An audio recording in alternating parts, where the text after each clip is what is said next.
তো আজকে আমরা যে চ্যাপ্টারটা করছি that is private public and global enterprises. এই চ্যাপ্টার নিয়ে আমরা আগে একটু ডিসকাশন করেছি, কিন্তু তখন যেহেতু পরীক্ষা চলছিল সেই জন্য আবার একবার করে একটু ডিসকাশন করে দেওয়া। তো সেকেন্ড টাইম ডিসকাশন করছি বলে কোনো পয়েন্ট বাদ দেবো এরকম নয়, একদম কমপ্লিট রিভিশন করিয়ে দেবো চ্যাপ্টারটার। এবং রিভিশন হিসাবে ট্রিটই করবো না, ধরে নেবো যে একদম নতুন ভাবে চ্যাপ্টারটা পড়ছি। এবং আজকে একটা ক্লাসের মধ্যেই পুরো জিনিসটাকে ডিসকাস করে দেবো, তো তোমরাও কোঅপারেট করবে। বারবার করে যেন আমাকে ক্যামেরা অন করো ক্যামেরা অন করো এইসব বলে টাইম ওয়েস্ট করতে না হয়, সবাই অন করেই রাখবে। তো আমরা শুরু করছি private public and global enterprises. সবার আগে বলে দিই, চ্যাপ্টারটার নাম যদিও private public and global, but এই চ্যাপ্টারে আমরা বেসিক্যালি পড়বো হচ্ছে গিয়ে পাবলিক অ্যান্ড গ্লোবালের ব্যাপারে।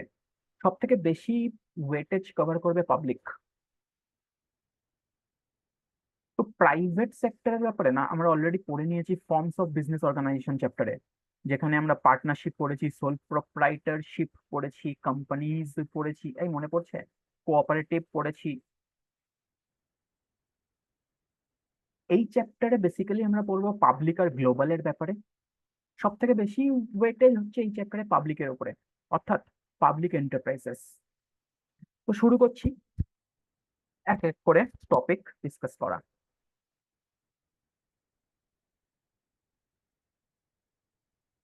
সবার আগে forms or types of public sector undertakings. একটা ডাউট স্টুডেন্টের মনে না প্রচন্ড রকম ভাবে থাকে, এবং এই ডাউটটা হায়ার স্টাডিজ এর সময়ও তোমাদেরকে বেশ এফেক্ট করে। কি সেই ডাউট? পাবলিক সেক্টর আর পাবলিক কোম্পানি, এই দুটোর মধ্যে তফাৎ কি? একটা হচ্ছে পাবলিক সেক্টর বিজনেস, একটা হচ্ছে পাবলিক কোম্পানি। এই দুটোর মধ্যে তফাৎ কি? দেখো, পাবলিক কোম্পানি মানে এমন একটা কোম্পানি যেখানে পাবলিকের টাকা ইনভেস্ট করা আছে। পাবলিক কোম্পানি মানে এমন একটা কোম্পানি যেখানে পাবলিকের টাকা ইনভেস্ট করা আছে। এটা প্রাইভেট সেক্টরের আন্ডারে আসতে পারে, আবার পাবলিক সেক্টরের আন্ডারেও আসতে পারে। মোট কথা, এটা এমন একটা কোম্পানি যেখানে পাবলিকের টাকা ইনভেস্ট করা আছে। আর পাবলিক সেক্টর আন্ডারটেকিং মানে এইটা গভর্নমেন্টের আন্ডারে আছে। তো পাবলিক কোম্পানি যখন আমি বলি, তার মানে পাবলিকের টাকা ইনভেস্ট আছে এই কোম্পানিতে। সেটা প্রাইভেট সেক্টরেও হতে পারে, কিন্তু কোনো প্রাইভেট সেক্টরেও হতে পারে। তো পাবলিক কোম্পানি মিনস পাবলিকের টাকা ইনভেস্ট করা আছে। আমরা পাবলিক কোম্পানির ব্যাপারে পড়ছি না, আমরা প্রাইভেট কোম্পানি পাবলিক কোম্পানি আগের বার পড়ে নিয়েছি না, আগের চ্যাপ্টারে মনে করে দেখো, ফর্মস অফ বিজনেস অর্গানাইজেশনে পড়ে নিয়েছি। আমরা আজকে যেটা পড়তে চলেছি that is forms and types of public sector undertakings. Not public company, public sector undertakings. Public sector undertakings মানে গভর্নমেন্ট, যেখানে গভর্নমেন্টের ইনফ্লুয়েন্স আছে। যেই অর্গানাইজেশন গুলো, যেই আন্ডারটেকিং গুলো গভর্নমেন্টের আন্ডারে, সেগুলোকে আমরা বলবো পাবলিক সেক্টর আন্ডারটেকিংস। তো সবার আগে আশা করি পাবলিক সেক্টর আর পাবলিক কোম্পানির মধ্যে ডিফারেন্সটা ক্লিয়ার হলো।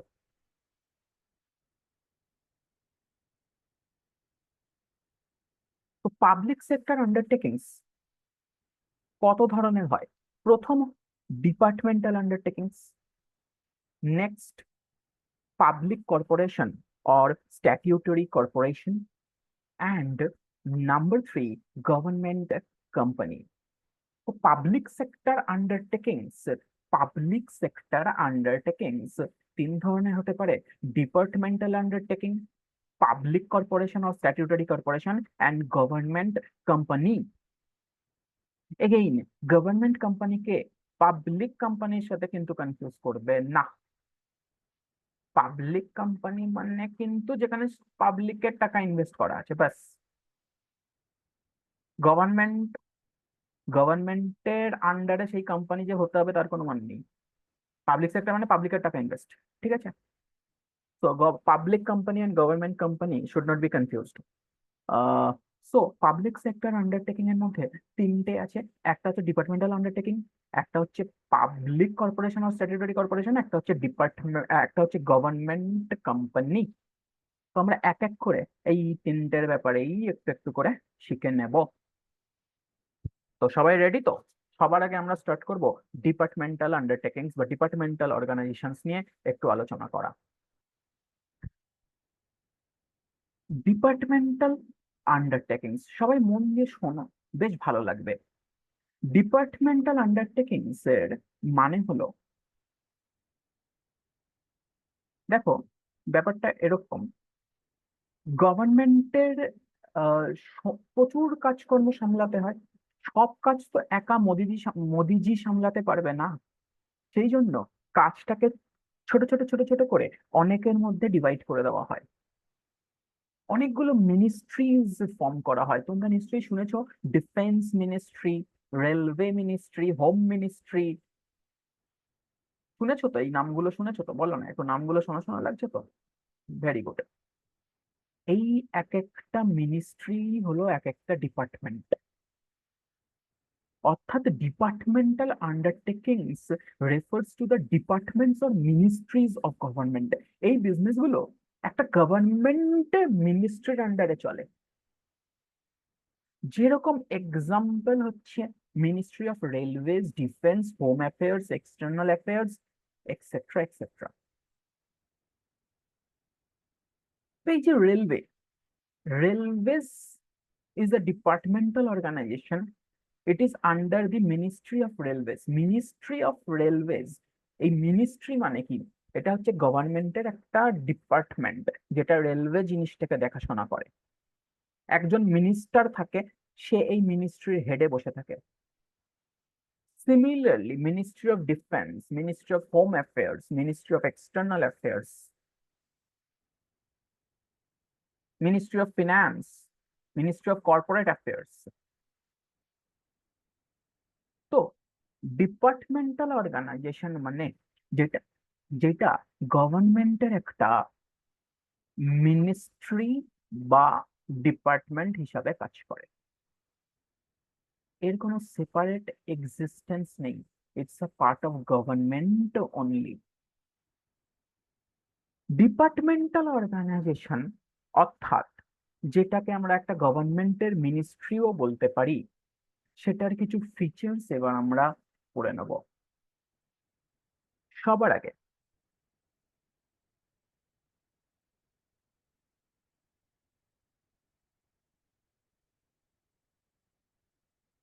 সবার আগে ডাইরেক্ট কন্ট্রোল। গভর্নমেন্টের ডাইরেক্ট কন্ট্রোল থাকে এই অর্গানাইজেশন গুলোর উপরে। কেন? কারণ এটা তো গভর্নমেন্টেরই একটা পার্ট, গভর্নমেন্টেরই একটা মিনিস্ট্রি, তার আন্ডারে এই অর্গানাইজেশনটা আছে। যেরকম রেলওয়ে মিনিস্ট্রির আন্ডারে রেলওয়ে ডিপার্টমেন্ট,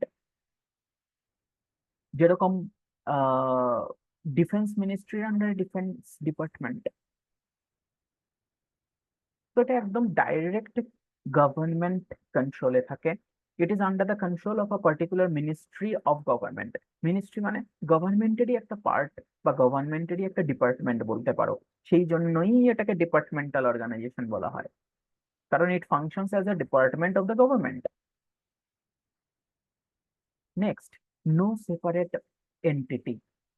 এখন লিখো না, এখন শুনে নাও, এখন লিখতে গেলে বোরিং লাগবে, পরে ভিডিওটা দিয়ে দেবো তখন সুন্দর করে লিখে নেবে। নো সেপারেট এন্টিটি,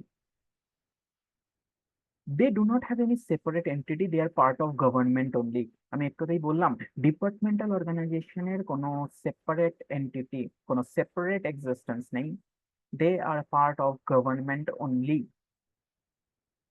তো তুমি যদি কোনো ডিপার্টমেন্টাল অর্গানাইজেশনের এগেনস্টে কেস করতে চাও, if you want to sue a departmental organization, you have to follow the same procedures in which you have to sue the government. তুমি গভর্নমেন্টকে সিউ করার জন্য যা যা প্রসেস, ডিপার্টমেন্টাল অর্গানাইজেশনকে সিমিলার ওয়েতে সিউ করতে হবে। কারণ ডিপার্টমেন্টাল আন্ডারটেকিং কে সিউ করা মানে আলটিমেটলি তুমি গভর্নমেন্টকেই সিউ করছো, because it has no separate legal entity. It is the oldest form of public sector organization. ইন্ডিপেন্ডেন্সের পরে সব থেকে বেশি ডিপার্টমেন্টাল অর্গানাইজেশনই ছিল। তারপর আস্তে আস্তে স্ট্যাটিউটারি কর্পোরেশন, গভর্নমেন্ট কোম্পানিজ এর জন্ম হয়েছে। বাট ইনিশিয়ালি যদি দেখা যায়, আফটার ইন্ডিপেন্ডেন্স সব থেকে বেশি বা সব থেকে ইন্ডিপেন্ডেন্সের পরে ডিপার্টমেন্টাল আন্ডারটেকিংস সবার আগে পিকচারে এসেছিল। So it is the oldest form of public sector organization. Financing, দেখো রেলওয়েজ এর মেন টাকাটা কোথা থেকে আসে? গভর্নমেন্টের অ্যানুয়াল বাজেট থেকে। তোমরা নিশ্চয়ই জানো প্রত্যেক বছরই আমাদের দেশে একটা অ্যানুয়াল বাজেট পেশ করা হয়, এবং সেই বাজেটে মেনশন করা থাকে যে রেলওয়ে সেক্টরকে জন্য কত টাকা আমি অ্যালোকেট করছি, ডিফেন্সের জন্য কত টাকা অ্যালোকেট করছি। তো mainly mainly the departmental organizations are financed from annual budgets, আর এই জন্যই গভর্নমেন্টের কন্ট্রোলটা আরো বেড়ে যায়, কারণ ওরা টাকা দিচ্ছে, তো ওরা পুরো কন্ট্রোল করবে। আচ্ছা, ফিন্যান্সিং এর পরে ন্যাশনাল ট্রেজারি, যে রেভিনিউজ গুলো আর্ন করে ডিপার্টমেন্টাল অর্গানাইজেশন, সেই রেভিনিউজ গুলো কিন্তু ওরা নিজের ইচ্ছা মতো খরচা করতে পারবে না। এই রেভিনিউ গুলো ন্যাশনাল ট্রেজারিতে জমা দিতে হবে। কিছু কিছু এক্সেপশনাল কেসে কিছু কিছু এক্সেপশনাল কেসে একটা লিস্ট আছে, ওই লিস্ট অনুযায়ী তুমি রেভিনিউকে নিজের পারপাস ইউজ করতে পারো। বাট আদার দ্যান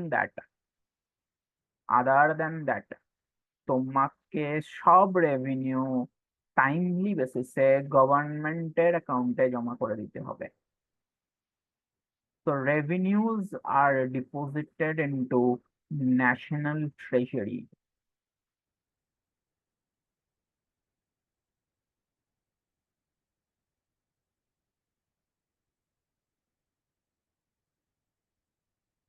ডিপার্টমেন্টাল অর্গানাইজেশনের যে এমপ্লয়িজ তাদেরকে আমরা সিভিল সার্ভেন্টস বলি। সিভিল সার্ভেন্টস মানে যারা গভর্নমেন্টের অফিসিয়াল। তো আমরা ডিপার্টমেন্টাল আন্ডারটেকিং এ যেহেতু কোনো সেপারেট এন্টিটি নেই, it's a part of government only, তো এদের যারা এমপ্লয়িজ তারা হলো সিভিল সার্ভেন্টস। এদের অ্যাপয়েন্টমেন্ট, এদের রেমুনারেশন কিসের বেসিসে দেওয়া হয়? সিভিল সার্ভিস রুলস এর অনুযায়ী। ইন্ডিয়াতে সিভিল সার্ভিস রুলস বলে একটা রুল আছে, যেই রুলের অনুযায়ী এদেরকে রিক্রুট আর কম্পেনসেটেড করা হয়। সো ডিপার্টমেন্টাল আন্ডারটেকিং এর যারা এমপ্লয়ি তাদেরকে আমরা কি বলবো? তাদেরকে আমরা বলবো সিভিল সার্ভেন্ট। পরীক্ষায় মেড সার্ভেন্ট লিখে চলে এসো না কিন্তু, সিভিল সার্ভেন্ট লিখো, একটু একটু ঠিকঠাক লিখো, কি তাই তো? কি সৃজিক্তা?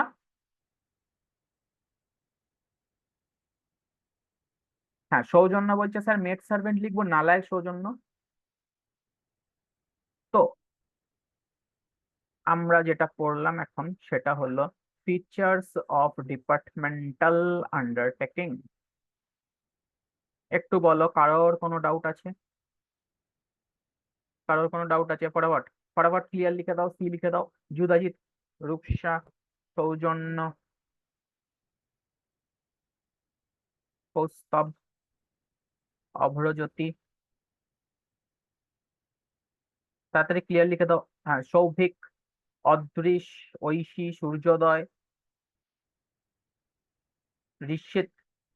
চলো, ভেরি গুড, সবাই মোটামুটি বুঝতে পেরেছে। নিশিতার কোনো প্রবলেম? ঠিক আছে, এইবারে আমরা ডিপার্টমেন্টাল অর্গানাইজেশন এর ফিচার পড়লাম, এবারে আমরা আগে এগিয়ে যাচ্ছি। নেক্সট সাব টপিক, আমাদের সেম টপিক চলছে, দ্যাট ইজ ডিপার্টমেন্টাল আন্ডারটেকিংস। এই টপিকের মধ্যে আমাদের নেক্সট সাব টপিক হলো মেরিটস। প্রথমে আমরা মিনিং অ্যান্ড এক্সাম্পল পড়লাম, তারপরে আমরা পড়লাম ফিচার্স, তারপরে এখন আমরা পড়তে চলেছি মেরিটস। আচ্ছা, মেরিটসে যাওয়ার আগে আমাকে একটু বলো তো, আমাকে একটা দুটো এক্সাম্পল একটু টাইপ করে দাও তো, দেখি কিরকম পড়া শুনছো তোমরা। ডিপার্টমেন্টাল আন্ডারটেকিংস এর একটা দুটো এক্সাম্পল আমাকে একটু টাইপ করে দাও ফটাফট।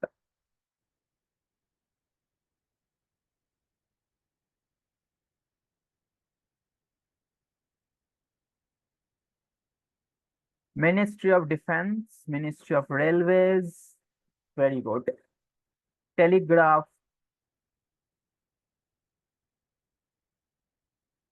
আচ্ছা। Defence, ministry of external affairs, very good. ঠিক আছে, এইবারে আমাকে একটু বলছো, ডিপার্টমেন্টাল অর্গানাইজেশনের কি কোনো সেপারেট এন্টিটি আছে, yes or no?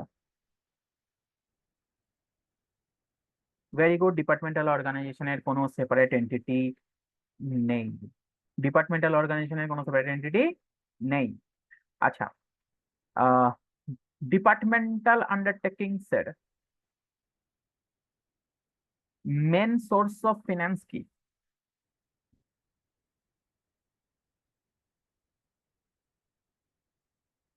Yudhajit, Rudraksh, Aishi, very good. Main source of financing is annual budget. Annual budget Rishit, annual budget. Rishit বলছে গভর্নমেন্ট ট্রেজারি না, ঋষিত অ্যানুয়াল বাজেট থেকে আসছে মেন সোর্সটা। আর গভর্নমেন্ট ট্রেজারির পয়েন্টটা এটা ছিল যে the revenues earned by the departmental undertakings are deposited into the government treasury. কিছু কিছু exceptional case ছাড়া they cannot use the revenue uh, as per their own needs. They have to deposit the revenue earned into the government treasury. ঠিক আছে,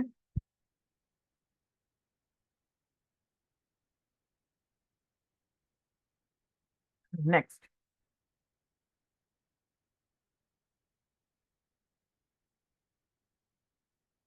আমরা এবার departmental organisation বা undertaking যাই বলো না কেন, তার কিছু মেরিটস পড়তে চলেছি। সবার আগে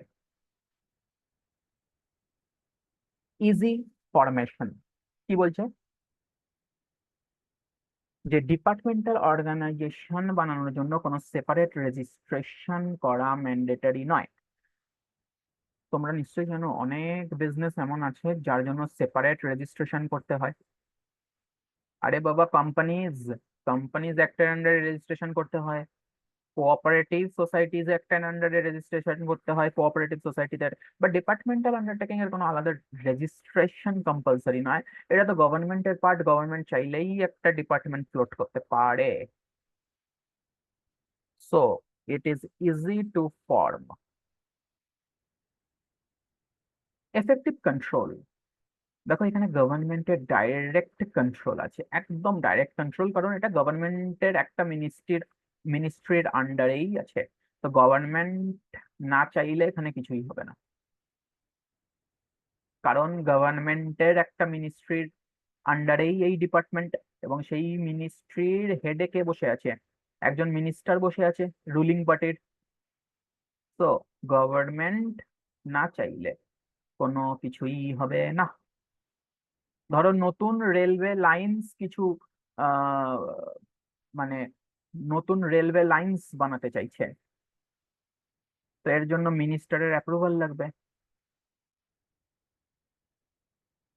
এবং মিনিস্টার তো রুলিং পার্টিরই একজন লোক। তো যেটা ঘটবে সেইটা হলো গভর্নমেন্টের ইচ্ছা ছাড়া কোনো কাজই এখানে হবে না। So it is under the direct control of the government.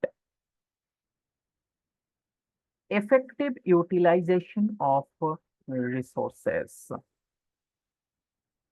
এই যে আমি তোমাদের বললাম যে কোনো কাজ করতে চাইলে মিনিস্টারের অ্যাপ্রুভাল নিতে হবে। এবং আমরা কি ধরে নিই যে মিনিস্টার গভর্নমেন্টের, মানে গভর্নমেন্টের একজন রিপ্রেজেন্টেটিভ, তিনি পাবলিকের ওয়েলফেয়ারের জন্য কাজ করবে। আছে রিয়েল লাইফে কাজ করে কি করে না সেটা আলাদা কথা, বাট আমরা ধরে কি নিই যে গভর্নমেন্ট অফিসিয়ালরা, গভর্নমেন্ট মিনিস্টাররা সব সময় আমাদের ভালোর জন্য কাজ করবে।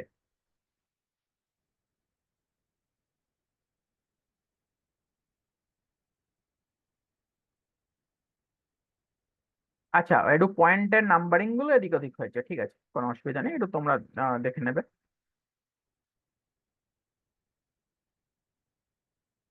তো সেই জন্য যেহেতু সমস্ত ডিসিশনই মিনিস্টার লেভেল থেকে অ্যাপ্রুভ করে করতে হয়, সেই জন্য there is less risk of misuse of funds. যদিও রিয়েল লাইফে সব থেকে বেশি ফ্রড পলিটিক্যাল পার্টিজরাই করে, কিন্তু থিওরিটিক্যালি আমরা কি লিখবো? আমরা লিখবো যে মিনিস্টারের স্যাংশন নিয়ে আমরা কাজ করি, তো তো ওরা তো সবসময় পাবলিকের ভালোর জন্য কাজ করবে, সেই জন্য there is less risk of misuse of public মানি।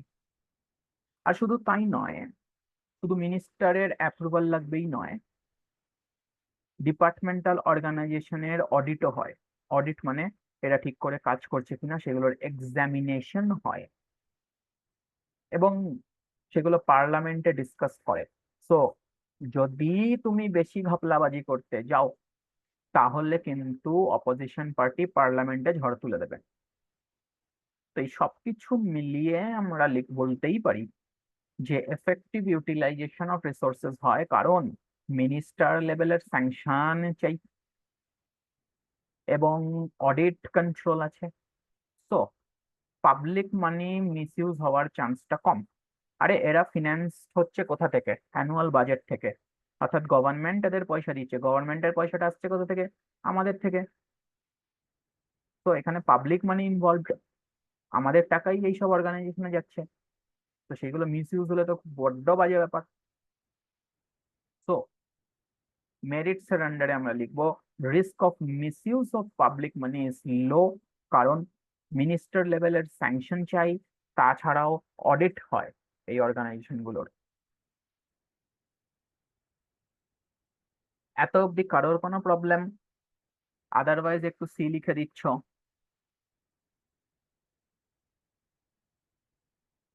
যুধাজিৎ, সূর্যোদয়, রূপসা, সৌজন্য, অদৃশ, ঐশী, অভিরূপ। ঠিক আছে, চলো। রুদ্রাক্ষ বোঝা যাচ্ছে তো? মানব বোঝা যাচ্ছে? নিশিতা বোঝা যাচ্ছে? কৌস্তব বোঝা যাচ্ছে? চলো। সৌভিক। ঠিক আছে, চলো। আচ্ছা, পয়েন্টের নাম্বারিং গুলো একটু গন্ডগোল হয়েছে, সেগুলো তোমরা একটু দেখে নিও। তো নেক্সট পয়েন্ট বলছে revenues earned are deposited into national treasury. So it's a source of government revenue. আমি আগেই বললাম, ডিপার্টমেন্টাল অর্গানাইজেশন নিজের ইচ্ছা মতো টাকা গুলোকে ইউজ করতে পারেন না, তাদেরকে তাদের রেভিনিউ গুলো গভর্নমেন্ট ট্রেজারিতে জমা করতে হয়। সো গভর্নমেন্টের ইনকাম বাড়ে, ঠিক আছে। আচ্ছা, একটা কথা বলো, আহ রেলওয়েজ এর ব্যাপারে তো তোমরা জানোই, রেলওয়ের রেভিনিউ কি? ডিপার্টমেন্টাল অর্গানাইজেশনের মধ্যে যে রেলওয়েজ, রেলওয়েজ এর রেভিনিউর মধ্যে কি কি আসে? ধরো, মেন রেভিনিউ আসছে যে তোমার ট্রেনের টিকিট থেকে। ডিফেন্স মিনিস্ট্রি যে, সেও কিন্তু ইনকাম করে।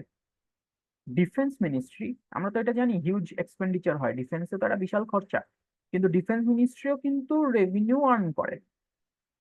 কোন সোর্স থেকে রেভিনিউ আর্ন করে বলতে পারবে?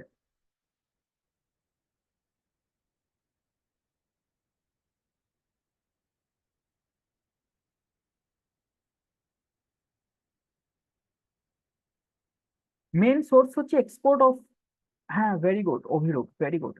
Export of weapons, export of weapons, বিভিন্ন রকমের ওয়েপন এক্সপোর্ট করে এবং বিভিন্ন দেশ, যেরকম ইটালি আছে আর অনেক দেশ আছে যাদেরকে আমরা ওয়েপন এক্সপোর্ট করি, ঠিক আছে। তো ওখান থেকে কিন্তু ministry of defence revenue generate করে। যাই হোক,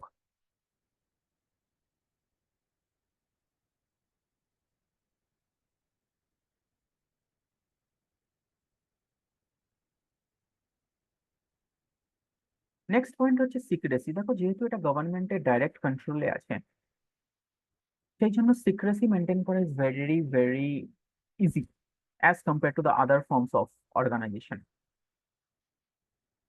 সেই জন্য হাইলি সেন্সিটিভ এরিয়াস যেগুলো ফর এক্সাম্পল ডিফেন্স, সেইগুলো ডিপার্টমেন্টাল অর্গানাইজেশন ফর্মে চালানো অনেক বুদ্ধিমানের কাজ। আদারওয়াইজ তুমি যদি অন্য ফর্মে চালাতে চাও other than departmental undertaking, secrecy leak হতে পারে।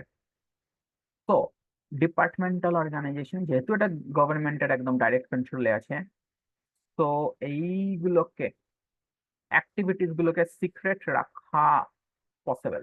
তোমরা জানো সার্জিক্যাল স্ট্রাইক যখন হয়েছিল, কবে হয়েছিল? 2000, সার্জিক্যাল স্ট্রাইক কবে হয়েছিল? 2016, রাইট? হ্যাঁ, 2016। তো তার আগে অব্দি খুব কম লোকই জানতো এই স্ট্রাইকটার ব্যাপারে। ডিফেন্স মিনিস্টার তো নিশ্চয়ই জানতো, আর প্রাইম মিনিস্টার জানতো, আর হয়তো কয়েকজন জানতো। তো সিক্রেসিটা কোন লেভেলে সিক্রেসি মেনটেন হয়েছে দেখতে পাচ্ছ। তো এরকম সেন্সিটিভ এরিয়া যেগুলো, ফর এক্সাম্পল ডিফেন্স, সেইগুলোর ডিপার্টমেন্টাল অর্গানাইজেশন ফর্মে রান করা বেটার।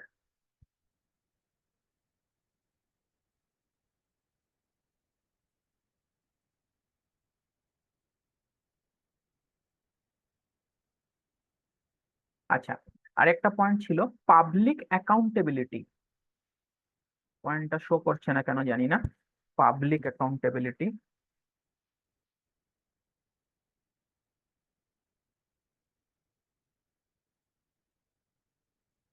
হুম।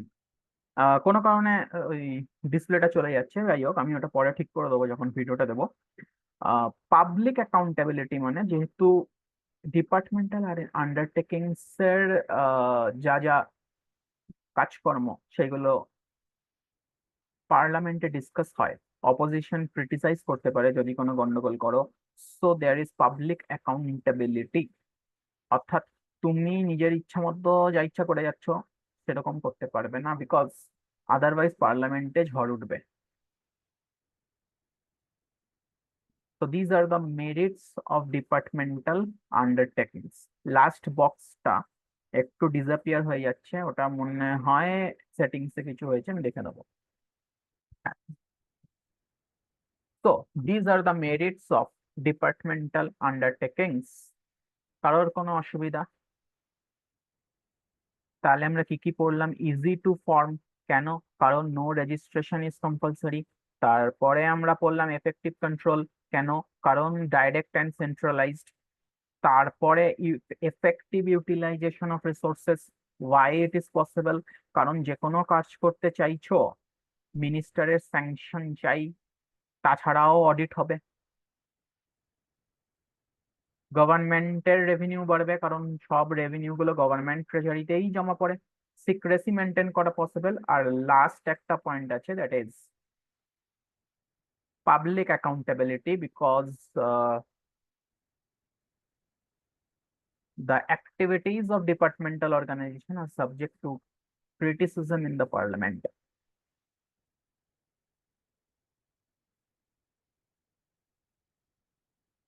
এইবারে আমরা ডিপার্টমেন্টাল অর্গানাইজেশনের কিছু ডিমেরিট করব। খুব সম্ভবত এটা সাবটপিক 4 হবে, 3 নয়।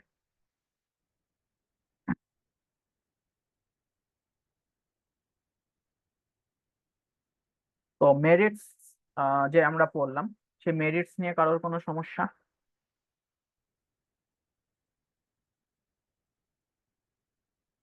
হুম, সবাই বলছে ক্লিয়ার। Very good. অদৃশ বুঝতে পারছো তো? অভ্রজ্যোতি, সৌভিক, দেবাদ্রিতা, রুদ্রাক্ষ, সূর্যোদয়, ত্রিজিক্তা, রূপসা। ঠিক আছে, এইবারে আমরা একটু ডিপার্টমেন্টাল অর্গানাইজেশনের ডিমেরিট গুলো দেখে নিচ্ছি।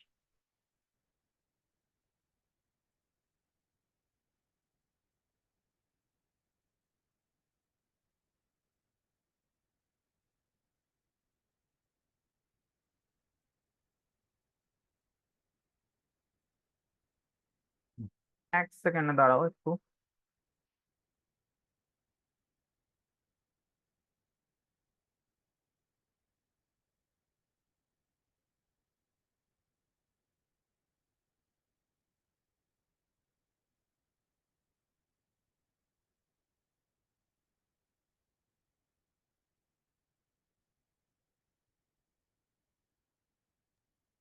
সোহম, তোমার এখন আসার সময় হলো?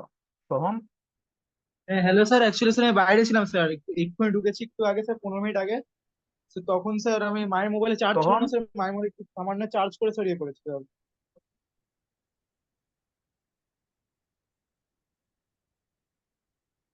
বাইরে ছিলাম স্যার। ক্রিকেট থাকে স্যার আজকে, আমার এই ক্রিকেট থেকে ফিরতে লেট হয়ে গেছে স্যার, বাস টাস কিচ্ছু নেই, পুরো রাস্তায় ফাঁকা।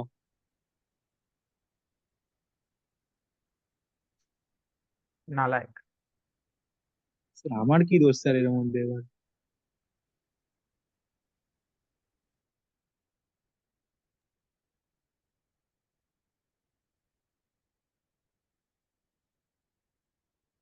তো দাঁড়াও, এটারও ফার্স্ট পয়েন্টটা কোনো কারণে দেখাচ্ছে না, একটু ঠিক করে দিচ্ছি এই জায়গাটা।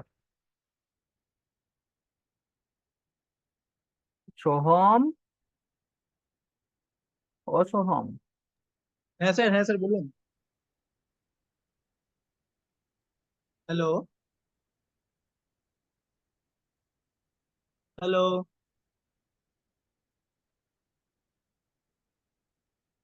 হ্যালো স্যার, শুনতে পাচ্ছেন?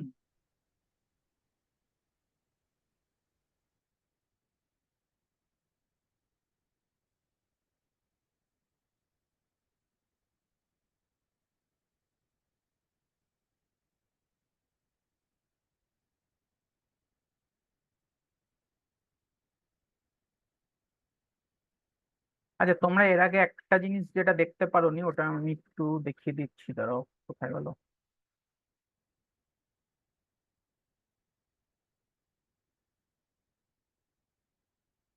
এই যে পাবলিক অ্যাকাউন্টেবিলিটি, এই পয়েন্টটা একটু মানে শো করছিল না, তো আমি একটু ঠিক করে দিচ্ছি।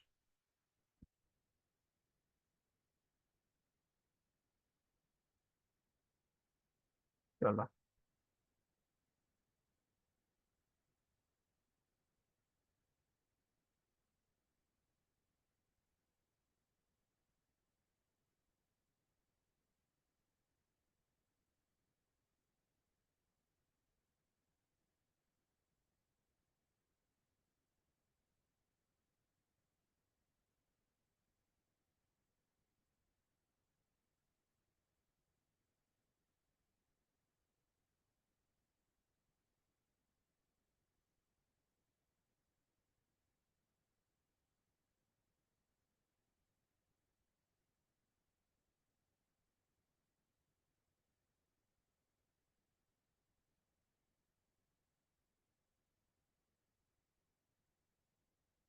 তো দাঁড়াও এক second। এই সোহমের জন্য হলো সব।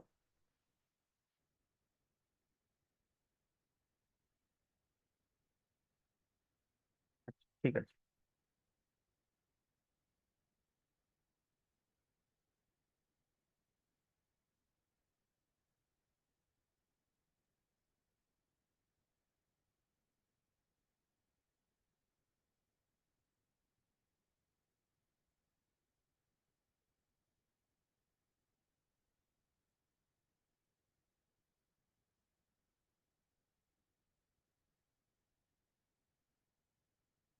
আচ্ছা, আহ যখন আমরা সাব টপিক 3 মেরিটস করছিলাম, লাস্ট পয়েন্টটা ভিজিবল ছিল না, পাবলিক অ্যাকাউন্টেবিলিটি। তো এটা রেকর্ডিং এ আসতো না, সেই জন্য ওটাকে আমি কিছুক্ষণ বন্ধ করে ওটা করে দিলাম, ঠিক আছে? তো এখন রেকর্ডিংটা যখন দেখবে এই পয়েন্টটা পেয়ে যাবে, তোমরা এটা টুকে নিতে পারবে। আচ্ছা, এইবারে আমরা চলে যাচ্ছি ডিমেরিটস। ডিমেরিটসটা হবে হলো গিয়ে আমাদের সাব টপিক 4।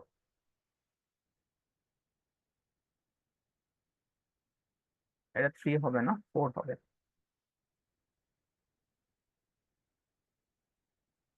সবার আগে আমরা পয়েন্ট নাম্বার 1 ডিমেরিটস স্টার্ট করছি। Point number 1, ইনফ্লেক্সিবিলিটি।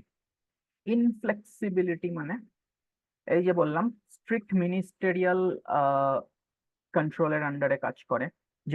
যে কোনো ডিসিশন নিতে হবে তোমাকে মিনিস্টারের পারমিশন নিতে হবে, পার্লামেন্টারি অ্যাপ্রুভাল নিতে হবে। Therefore there is much inflexibility. দেখো, ফর এক্সাম্পল রেলওয়েজ। রেলওয়েজ চালায় কারা? রেলওয়ে বোর্ড একটা বোর্ড অফ ডিরেক্টরস আছে, তারা চালায় রেলওয়েজ। কিন্তু এই বোর্ড সব ডিসিশন নিজের ইচ্ছে মতো নিতে পারে না, কিছুটা নিজের ইচ্ছা মতো নিতে পারে। ফর এক্সাম্পল, তুমি কোনো ইনভেস্টমেন্ট করতে চাইছো, কোনো প্রজেক্টে ইনভেস্ট করতে চাইছো, একটা পার্টিকুলার টাকা অবধি একটা পার্টিকুলার টাকা অবধি ইনভেস্টমেন্ট তুমি নিজের ইচ্ছা মতো করতে পারো, মানে বোর্ড নিজের ইচ্ছা মতো করতে পারে। তারপরে তার থেকে বেশি করতে গেলে মিনিস্টারের অ্যাপ্রুভাল চাই।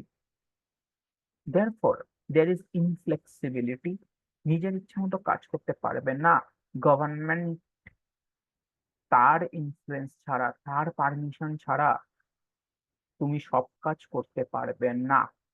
কিছুটা তুমি করতে পারো, but beyond that you have to take approval from the concerned minister. So as a result, flexibility is hampered. কারণ তুমি যখনই মিনিস্টারের থেকে অ্যাপ্রুভাল নিতে চাইবে, তখনই গভর্নমেন্টের পলিটিক্যাল ইনফ্লুয়েন্স চলে আসবে সেখানে। তারা সবকিছুই, গভর্নমেন্ট মিনিস্টার্সরা সবকিছুকেই ভোট ব্যাংক দিয়ে বিচার করেন, যে কোন ডিসিশনটাতে আমাদের ভোট বাড়বে, কোন ডিসিশনটাতে ভোট কমবে, এরকম ভাবে সবকিছু দেখা হয়। তো নিজের ইচ্ছা মতো কাজ করতে না দিলে flexibility is hampered. Next demerit হচ্ছে lack of motivation. Departmental undertakings যেগুলো আছে ধরো, সেইগুলো বেসিক্যালি বেশিরভাগই মনোপলি। যেরকম রেলওয়েজ, ডিফেন্স, এদের কোনো কম্পিটিটর নেই, কোনো কম্পিটিটিং বিজনেস নেই। প্রথম কথা এটা। সেকেন্ড কথা হলো, এই বিজনেস গুলো যদি লসও করে, তো গভর্নমেন্ট সেই লসটাকে কম্পেনসেট করে দেবে। সো এমপ্লয়িজরা বিন্দাস থাকে, তাদের একবার হায়ার হয়ে গেলে ফায়ার হওয়ার আর কোনো চান্স নেই। সেই জন্য এমপ্লয়িরা, they are not motivated to work hard, they are not motivated to work hard. ঠিক আছে, গভর্নমেন্ট চেঞ্জ যদি হয় তাহলেও এমপ্লয়িজদের তুমি সরাতে পারবে না। গভর্নমেন্ট যদি চেঞ্জ হয় তাহলে এমপ্লয়িজদের সরাতে পারবে না, কারণ মানে দেখো, গভর্নমেন্টকে রিপ্রেজেন্ট করছে একটা political party, but when you are a government employee, তুমি গভর্নমেন্টের এমপ্লয়ি, কিন্তু তুমি ওই পলিটিক্যাল পার্টির এমপ্লয়ি না। ভালো করে বোঝো কৌস্তব। তো গভর্নমেন্ট যদি চেঞ্জ হয়, কিছু পলিসিস চেঞ্জ হতে পারে, কিন্তু কখনোই এমপ্লয়ি ছাঁটাই করবে না, কোনো পলিটিক্যাল পার্টি এমপ্লয়ি ছাঁটাই করবে না, বিকজ সেটা তাদের ভোট ব্যাংককে কমিয়ে দেবে, পার্লামেন্টে ঝড় উঠে যাবে, একে এত আনএমপ্লয়মেন্ট, সেইখানে তুমি আরো এমপ্লয়ি ছাঁটাই কোনোদিনই করবে না কেউ। আর গভর্নমেন্টের সবসময় তো একটা সার্ভিস মোটিভ থাকে, রাদার দেন প্রফিট মোটিভ। তো এমপ্লয়ীদের ছাঁটাই হবে না, as a result hard work করবো না। যেরকম তোমাদের যদি পরীক্ষাই না থাকে, তাহলে তোমরা পড়াশোনা করবে না। এবার তোমরা পরীক্ষা থাকলেও পড়াশোনা করো না, সেটা এক্সেপশনাল ব্যাপার স্যাপার, বাট পরীক্ষা না থাকলে তো আরোই পড়াশোনা করবে না, তাই তো?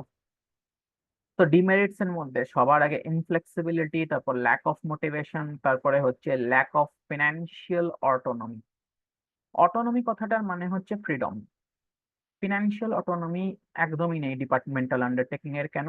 কারণ তারা তাদের রেভিনিউটাকে নিজের ইচ্ছা মতো ইউজ করতে পারে না, সেটা গভর্নমেন্ট ট্রেজারিতে জমা দিয়ে দিতে হবে। Except for certain limited purposes, the revenues cannot be utilized in its own way. As a result, financial autonomy is hampered. Next,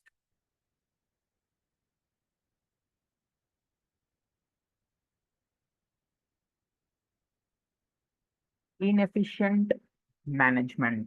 দেখো, ডিপার্টমেন্টাল আন্ডারটেকিংস যারা, এই ডিপার্টমেন্টাল আন্ডারটেকিংস যে এমপ্লয়িজরা থাকে, যাদেরকে আমরা সিভিল সার্ভেন্টস বলি, they are overburdened with paper work. As a result সব কাজ ডিলে হতে থাকে, লিডিং টু ইনএফিশিয়েন্ট ম্যানেজমেন্ট। আর এইখান থেকেই আমাদের একটা নেক্সট পয়েন্টও আসছে, red ট্যাপিজম and bureaucracy.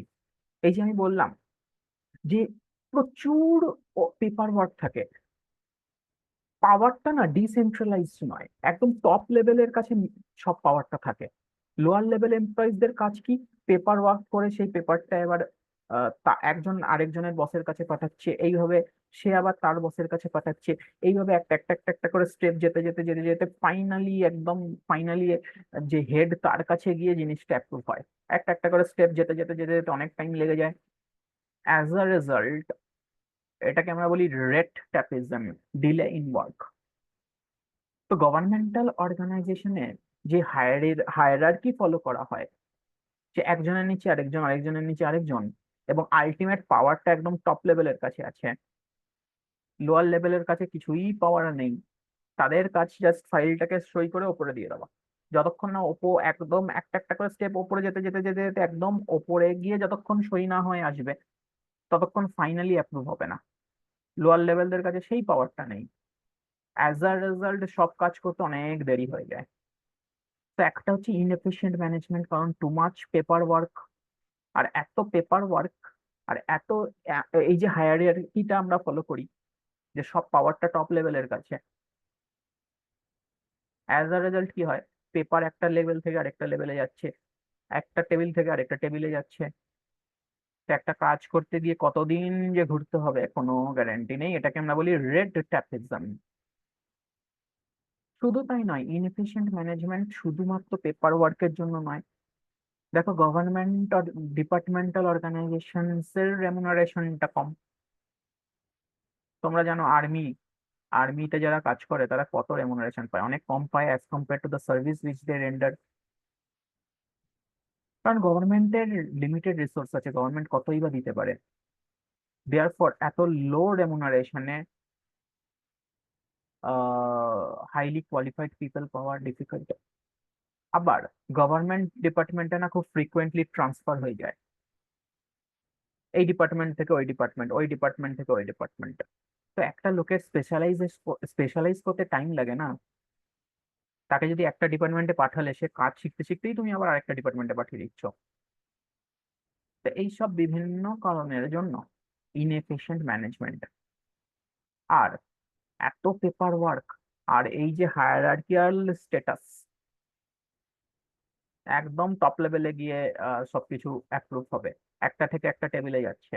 As a result সবকিছু কাজে ডিলে হচ্ছে, যেটাকে আমরা বলি রেড ট্যাপিজম। তো these are the demerits of departmental undertakings. কোনো অসুবিধা থাকলে বলবে, মাঝখানে একটু আমরা থমকে গেছিলাম, বাট কোনো অসুবিধা থাকলে বলছো।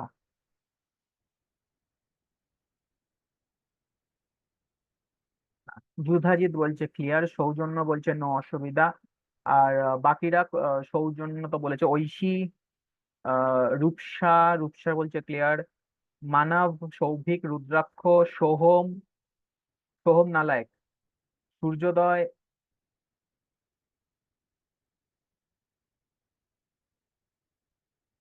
নিশিতা। বুঝতে পারছো?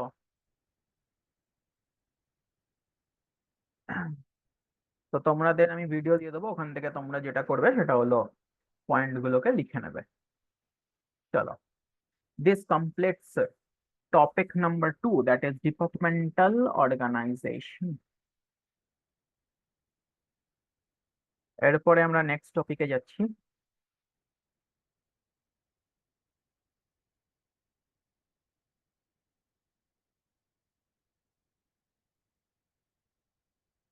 নেক্সট টপিকটার নাম হলো স্ট্যাটিউটারি কর্পোরেশন। দেখো স্ট্যাটিউটারি কর্পোরেশন হচ্ছে এমন একটা আন্ডারটেকিং যেটাকে বানানোর জন্য একটা সেপারেট অ্যাক্ট পাস করতে হবে পার্লামেন্টে। Therefore I can say that statutory corporation or public corporations come into existence by way of an act which is passed in the parliament. Statutory কর্পোরেশনের জন্ম কেন হলো? Due to the demerits or limitations of departmental organization. এই যে আমি তোমাদের বললাম after independence শুধু ডিপার্টমেন্টাল অর্গানাইজেশন ছিল, বাট ধীরে ধীরে এই ডিপার্টমেন্টাল অর্গানাইজেশনের যে ডিমেরিট সেইগুলোকে বাদ দিয়ে বাদ দিয়ে কাজ করার জন্য কিছু কিছু স্ট্যাটিউটারি কর্পোরেশনস বানানো হলো। এই স্ট্যাটিউটারি কর্পোরেশনস গুলোকে বানানোর জন্য একটা আলাদা অ্যাক্ট পাস করা হলো। আচ্ছা, একটা এক্সাম্পল দিই। এক্সাম্পল কি? এলআইসি। এখানে অনেকগুলো এক্সাম্পল আছে, স্ক্রিনে আমি অনেকগুলো এক্সাম্পল দেখাচ্ছি। যেরকম ধরো reserve bank of India, ONGC, Indian airlines, IDBI, LICI, unit trust of India. তো ধরো ধরো এর মধ্যে যে কোনো একটা নিই, ধরো এলআইসি, ইন্স্যুরেন্স সেক্টর। তো গভর্নমেন্টের একটা সময় মনে হলো যে ইন্স্যুরেন্স সেক্টরে যাতে আহ, লোকেরা লোকেদের সেফটি বজায় থাকে, সেই জন্য ইন্স্যুরেন্স সেক্টরে গভর্নমেন্ট পেনিট্রেট করলো। তো গভর্নমেন্টের কাছে কি অপশন ছিল যখন তারা ইন্স্যুরেন্স সেক্টরে এন্ট্রি নিল? তাদের কাছে কি অপশন ছিল? অপশন নাম্বার ওয়ান হলো ডিপার্টমেন্টাল অর্গানাইজেশন হিসাবে করা, একটা মিনিস্ট্রি অফ ইন্স্যুরেন্স ফ্লোট করে দেওয়া। কিন্তু due to the demerits of departmental organization, যেখানে পলিটিক্যাল ইনফ্লুয়েন্স এত বেশি, ডিউ টু দিস থিংস এইটা ডিসাইড করা হলো যে ডিপার্টমেন্টাল আন্ডারটেকিং নয়, আমরা স্ট্যাটিউটারি কর্পোরেশন হিসাবে এটাকে বানাবো। স্ট্যাটিউটারি কর্পোরেশন হিসাবে বানাবো মানে স্ট্যাটিউটারি কর্পোরেশন হিসাবে বানাবো মানে একটা সেপারেট অ্যাক্ট পাস করব। এলআইসি যে বানানো হয়েছিল, সেটা সেটার পেছনে একটা আলাদা অ্যাক্ট পাস করা হয়েছিল, এলআইসিআই অ্যাক্ট। আবার ধরো রিজার্ভ ব্যাংক অফ ইন্ডিয়া, আমাদের একটা আরবিআই অ্যাক্ট আছে, সেই অ্যাক্টের আন্ডারে রিজার্ভ ব্যাংক অফ ইন্ডিয়া বানানো হয়েছে। তো প্রত্যেকটা স্ট্যাটিউটারি কর্পোরেশন বানানোর জন্য একটা রেসপেক্টিভ অ্যাক্ট পাস করা হয়েছে। সেই অ্যাক্ট অনুযায়ী এই অর্গানাইজেশন গুলো কাজ করে। তো এই অর্গানাইজেশন গুলোকে, ধরো এই অর্গানাইজেশন কোনো এমপ্লয়কে রিক্রুট করছে, সেই ক্ষেত্রে কি সিভিল সার্ভেন্ট রুলস অ্যাপ্লিকেবল হবে? The answer is no. Civil servant rules applicable হবে না। এরা এমপ্লয়ীদের কিভাবে রিক্রুট করবে? এরা এমপ্লয়ীদের রিক্রুট করবে as per the rules mentioned in the respective act. অর্থাৎ এলআইসি অ্যাক্টে মেনশন করা থাকবে যা যা, সেইগুলো ফলো করবে, not civil servant rules. As a result, insurance sector যখন ফর্ম করা হয়েছিল, দেখো ইন্স্যুরেন্স সেক্টরে যে কেউ তো কাজ করতে পারবে না। ইউ নিড এক্সপার্ট পিপল, যারা এই জিনিসটা ভালো বোঝে, যারা অ্যাকচুয়ারিয়াল সায়েন্স নিয়ে পড়াশোনা করেছে, তারা অনেক সময় এলআইসি তে খুব মানে ইন্স্যুরেন্স সেক্টরে খুব প্রাধান্য পায়। এবার এদেরকে হায়ার করার জন্য you have to give them lucrative package. But government department হলে সেটা পসিবল নয়। সেখানে সিভিল সার্ভেন্ট রুলস অনুযায়ী তোমাকে কম্পেনসেশন দিতে হবে, মানে রেমুনারেশন দিতে হবে। সেখানে পলিটিক্যাল ইনফ্লুয়েন্স অনেক বেশি, নিজের ইচ্ছা মতো কাজ করতে পারবে না। তো এইসব বিভিন্ন কারণে ডিসাইড করা হলো যে এলআইসি কে ডিপার্টমেন্ট হিসাবে নয়, একটা স্ট্যাটিউটারি কর্পোরেশন হিসাবে চালানো হবে। But do you mean by statutory corporation? Statutory corporation মানে সেই অর্গানাইজেশনটা যেটা বানানোর জন্য একটা সেপারেট অ্যাক্ট পাস করা হয়, এবং এই অর্গানাইজেশন কিভাবে চলবে, everything is written in that act only. তো স্ট্যাটিউটারি অর্গানাইজেশনের, প্রত্যেকটা স্ট্যাটিউটারি অর্গানাইজেশনের একটা রেসপেক্টিভ অ্যাক্ট আছে, যেই অ্যাক্টের আন্ডারে সেটা বানানো হচ্ছে। মাথায় ঢুকছে? স্ট্যাটিউটারি অর্গানাইজেশনের ফিচার্স কি কি একটু দেখে নিচ্ছি। সবার আগে, it is created by an act of the parliament. It has a separate entity. যেহেতু এটা একটা অ্যাক্টের আন্ডারে রেজিস্টার হচ্ছে, সেই জন্য এর একটা সেপারেট এন্টিটি আছে। আচ্ছা, ডিপার্টমেন্টাল অর্গানাইজেশনের কি সেপারেট এন্টিটি ছিল? The answer is no. But statutory corporation or public corporation do have a separate entity. আচ্ছা, এই যে স্ট্যাটিউটারি কর্পোরেশন, এর পাওয়ার কি, এর লিমিটেশন কি, সবকিছু কিন্তু অ্যাক্টে মেনশন করা আছে। কোন অ্যাক্টে? যেই অ্যাক্টের আন্ডারে এই স্ট্যাটিউটারি কর্পোরেশন বানানো হয়েছে, সেই অ্যাক্টের আন্ডারে।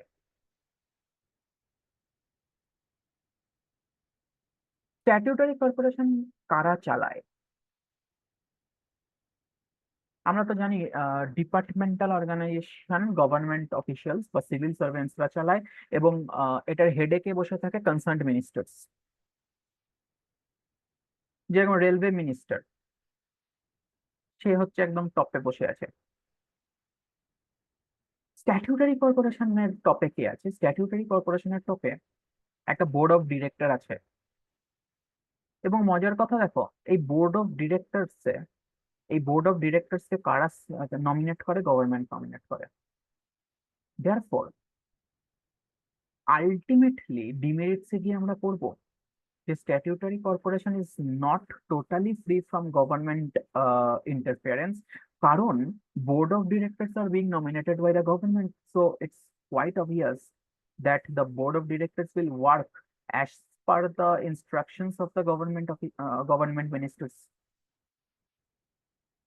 So statutory corporation is managed by a board of directors and it is nominated by government. It is not financed from annual budget. যেরকম বাজেটে ডিফেন্স, রেলওয়েজ এদের জন্য অ্যালোকেট করা হয়, but that is not the case with statutory corporation. এরা নিজেদের revenue নিজেরা জোগাড় করে এবং সেই রেভিনিউকে নিজেরাই নিজের পারপাস ইউজ করে, সেগুলো ন্যাশনাল ট্রেজারিতে মোটেই জমা পড়ে না। Administrative autonomy, administrative autonomy enjoy করে। স্ট্যাটিউটারি কর্পোরেশনরা অ্যাডমিনিস্ট্রেটিভ অটোনমি এনজয় করে বিকজ সবকিছু ডিসিশনের জন্য তোমাকে গভর্নমেন্টের কাছে ছুটতে হবে না। সবকিছু ডিসিশনের জন্য তোমাকে গভর্নমেন্টের কাছে ছুটতে হবে না। The board which is nominated by the government have enough powers. তার মানে এই নয় যে এই বোর্ডের কাছে 100% পাওয়ার আছে, বাট ডিপার্টমেন্টাল অর্গানাইজেশন চালানোর যেই বোর্ড চালায়, সেই বোর্ডের থেকে স্ট্যাটিউটারি কর্পোরেশন চালানোর বোর্ড, তার পাওয়ার অনেক বেশি। ডিপার্টমেন্টাল অর্গানাইজেশনকে যেরকম কথায় কথায় মিনিস্টারের অ্যাপ্রুভাল নিতে হয়, স্ট্যাটিউটারি কর্পোরেশনের বোর্ড অফ ডিরেক্টরসরা কিন্তু অনেকটাই ইন্ডিপেন্ডেন্টলি কাজ করতে পারে, so they have administrative autonomy. কিন্তু হ্যাঁ, কিছু কিছু ক্ষেত্রে তাদেরকে গভর্নমেন্টের কাছে অ্যাপ্রুভাল নিতে হয়। Employees are not civil servants. Statutory কর্পোরেশনের এমপ্লয়িজদের আমরা সিভিল সার্ভেন্টস বলবো না। স্ট্যাটুটরি কর্পোরেশনও কিন্তু পার্লামেন্টে, এদের কাজকর্ম নিয়েও কিন্তু পার্লামেন্টে ডিসকাশন হয়, so they are accountable to the parliament. It is subject to audit by C and AG. C and AG মানে, সি অ্যান্ড এজি মানে হলো controller and auditor general of India. তো প্রত্যেকটা স্ট্যাটিউটারি অর্গানাইজেশনের অডিট করা হয় এবং এই অডিটর কে অডিট করবে সেটা controller and auditor general of India decide করে। কন্ট্রোলার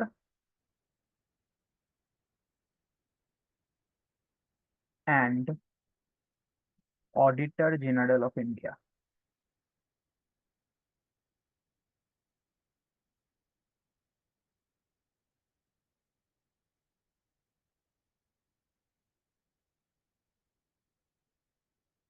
তো ধরো বোর্ড অফ ডিরেক্টরসরা কোনো ফ্রড করলো, দিয়ে সেটাকে চুরি করা মানে লোকানোর জন্য নিজেরাই একটা ডিরেক্টর নিয়ে নিজেরাই একটা অডিটর অ্যাপয়েন্ট করে দিল।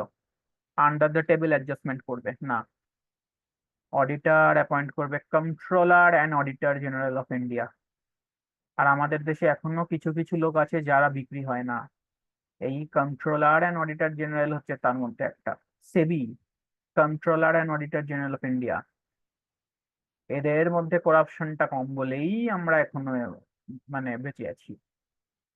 So it is subject to audit by controller and auditor general of India.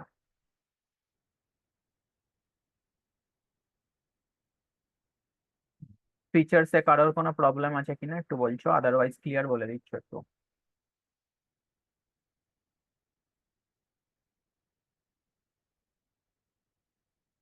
চলো সবাই পর পর পর পর বলছে ক্লিয়ার, ভেরি গুড। এইবারে আমরা একটু স্ট্যাটিউটারি কর্পোরেশনের ফিচার্স দেখলাম, এবার একটু মেরিটস দেখে নিই। So the next sub topic is merits of statutory corporation. প্রথম হচ্ছে অ্যাডমিনিস্ট্রেটিভ অটোনমি, অর্থাৎ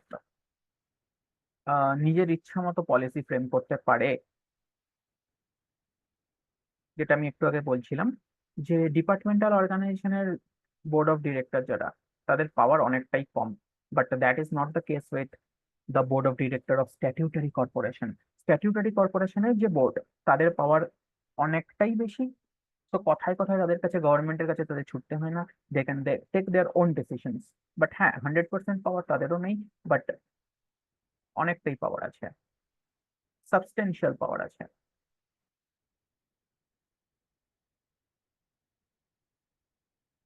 যেটা বলছিলাম যে স্ট্যাটিউটারি কর্পোরেশনের যে পারফরমেন্স, সেটা নিয়ে পার্লামেন্টে কথা উঠতে পারে। Therefore there is less risk of misuse of funds. তুমি নিজের ইচ্ছা মতো চলবে, তাহলে কিন্তু অপোজিশন পার্লামেন্টে কথা তুলবে, তো মিসইউজ হওয়ার চান্স কম, কারণ মিসইউজ হলেই অপোজিশন চলে আসবে চিল্লামিল্লি করতে। কুইক ডিসিশন মেকিং, ডিপার্টমেন্টাল অর্গানাইজেশনের হায়ারার্কিক্যাল যে স্টেটাস, সেখানে আমি বললাম না টপ ম্যানেজমেন্টের কাছে আলটিমেট পারপাস, আলটিমেট পাওয়ার। তো এক একটা টেবিল থেকে একটা টেবিল যেতে যেতে যেতে যেতে একদম টপের কাছে যাবে, এক একজন করে সই করতে করতে করতে টপ ম্যানেজমেন্টের কাছে যাবে, সেইখান থেকে সই হওয়ার পরে ফাইনাল অ্যাপ্রুভাল হবে। বাট স্ট্যাটিউটারি কর্পোরেশনে পেপার ওয়ার্ক অনেক কম, এখানে পাওয়ারটা অনেকটা ডিসেন্ট্রালাইজড। নিচের এমপ্লয়িজদেরও কিছু পাওয়ার আছে, কিছু জিনিস স্যাংশন করার পাওয়ার আছে, সবকিছু একটা টেবিল থেকে আরেকটা টেবিলে পাঠানোর দরকার নেই। As a result, it is free from red tapeism and quick decision making is possible. Quick decision making is possible.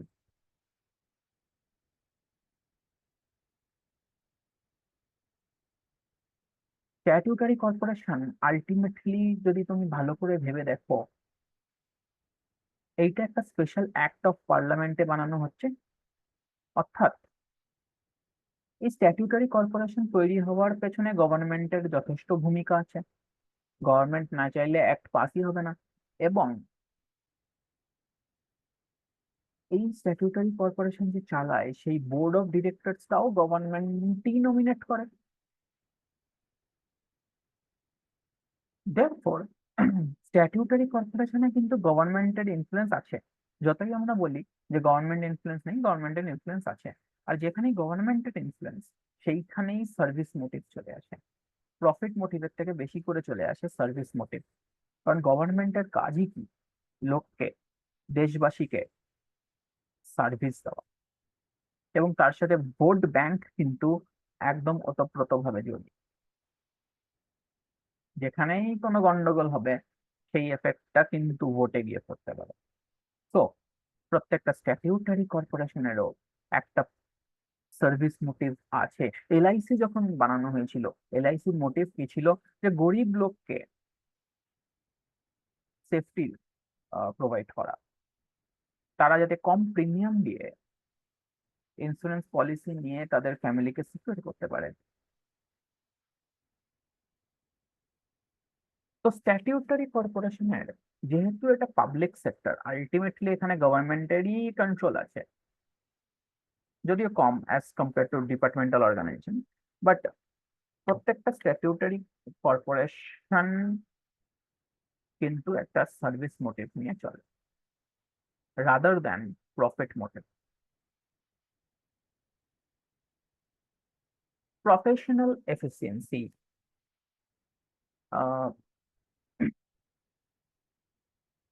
আমি তোমাদের প্রথমে বলছিলাম যে এলআইসি, এলআইসি কে কেন আমরা ডিপার্টমেন্টাল অর্গানাইজেশন ফর্মে বানাইনি, কারণ এখানে এক্সপার্ট এমপ্লয়িজদের দরকার, তার জন্য বেটার স্যালারি প্যাকেজেস দিতে হবে, তো এর জন্য আলাদা রুলস বানানো হয়েছে, সিভিল সার্ভিস রুলস ফলো না করে আলাদা নিয়ম কানুন বানানো হয়েছে, আলাদা প্রভিশনস বানানো হয়েছে, which are laid down in the LIC act.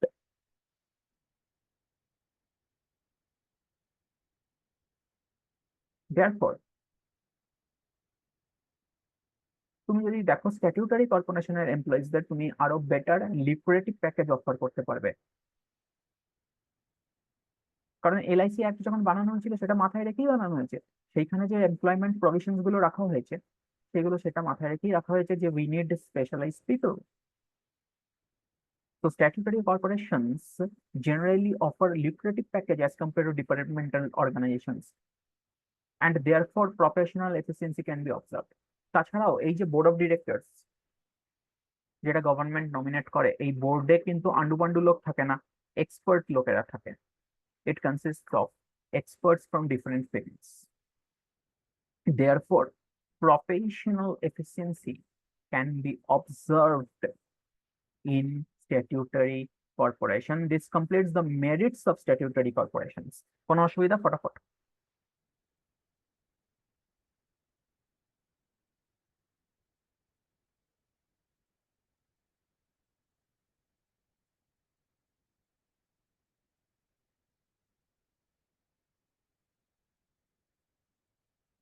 Next week একদিন বলে দেবো, সেদিনকে নেক্সট চ্যাপ্টারটা নোটসটা নিয়ে নেবে, ওটা প্রিন্ট আউট দেবো। আচ্ছা, এরপরে হচ্ছে স্ট্যাটিউটারি কর্পোরেশন। স্ট্যাটিউটারি কর্পোরেশনের ডিমেরিটস কি কি একটু দেখে নিচ্ছি। স্ট্যাটিউটারি কর্পোরেশনের ডিমেরিটস এর মধ্যে, হ্যাঁ ঋষিত, ঋষিত ঠিক আছে। আচ্ছা, স্ট্যাটিউটারি কর্পোরেশনের ডিমেরিটস কি কি? স্ট্যাটিউটারি কর্পোরেশনের ডিমেরিটস এর মধ্যে সবার আগে হচ্ছে ইনফ্লেক্সিবিলিটি। ইনফ্লেক্সিবিলিটি মানে আমি কি বলতে চাইছি দেখো, আহ, বললাম বটে যে এরা নিজেদের ইচ্ছা মতো কাজ করতে পারে, বাট আলটিমেটলি দেখো গভর্নমেন্টের ইনফ্লুয়েন্স থাকেই, গভর্নমেন্টের অনেক রুলস এন্ড রেগুলেশনস কে এদের ফলো করে চলতে হয়। তো এই যে আমরা বলছি ফ্রিডম ফ্রিডম ফ্রিডম, এটা ফ্রিডমটা শুধু থিওরিটিক্যালি, প্র্যাকটিক্যালি অতটাও ফ্রিডম নেই। কারণ গভর্নমেন্ট বিভিন্ন রকমের গাইডলাইন্স বের করে দেয় যে এই গাইডলাইন্স গুলো ফলো করে চলতে হবে। কারণ স্ট্যাটিউটরি কর্পোরেশনের একটা সার্ভিস মোটিভ আছে, গভর্নমেন্ট সবসময় চায় যে এরা যেন পাবলিক এক্সপ্লয়টেশন না করে, সেজন্য বিভিন্ন রকম রুলস রেগুলেশন গাইডলাইন্স চাপাতে থাকে এদের উপর।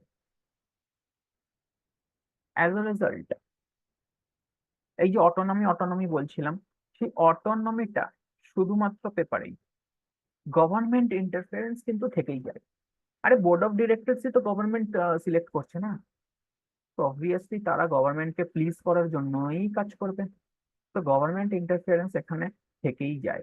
যদিও স্ট্যাটিউটরি কর্পোরেশনে গভর্নমেন্ট ইন্টারফারেন্সটা ডিপার্টমেন্টাল অর্গানাইজেশনের থেকে কম, but it is not totally free of government interference. Corruption, statutory কর্পোরেশনে অনেক সময় করাপশন প্রিভেল করে, bribes, malpractices are very common. Lack of initiative দেখো, স্ট্যাটুটরি কর্পোরেশনের ক্ষেত্রেও যেটা হয়, এইখানেও আহ, যদি কোনো লস হয় সেই লসটা গভর্নমেন্ট কম্পেনসেট করে দেবে। Employees R not motivated to work hard.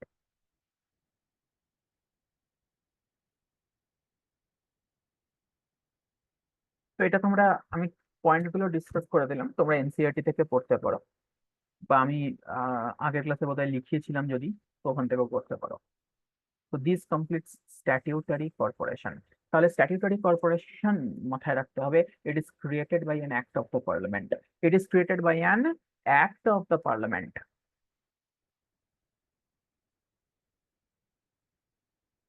Statutory কর্পোরেশনের অটোনমি বা ফ্রিডম ডিপার্টমেন্টাল অর্গানাইজেশনের থেকে বেশি, বাট আলটিমেটলি গভর্নমেন্টের কন্ট্রোল, গভর্নমেন্টের ইন্টারফিয়ারেন্স থেকেই যায়। কারণ এদের চালায় যে বোর্ডটা, যেই বোর্ড অফ ডিরেক্টর স্ট্যাটুটরি অর্গানাইজেশনকে চালায়, সেটা গভর্নমেন্ট অ্যাপয়েন্ট করে। আলটিমেটলি গভর্নমেন্টের ইন্টারফারেন্স থেকেই যায়। তাছাড়া গভর্নমেন্ট অনেক গাইডলাইন্স টাইডলাইন্স বানাতে থাকে, এদের উপর চাপিয়ে দিতে থাকে সেইগুলো। ডিলে ইন ডিসিশন মেকিং, অনেক সময় গভর্নমেন্ট এরকমও করে যে স্ট্যাটুটরি অর্গানাইজেশন চালানোর জন্য একটা বোর্ড আছে, বোর্ড অফ ডিরেক্টরস আছে, তার উপরে আবার একটা অ্যাডভাইজার রেখে দিল।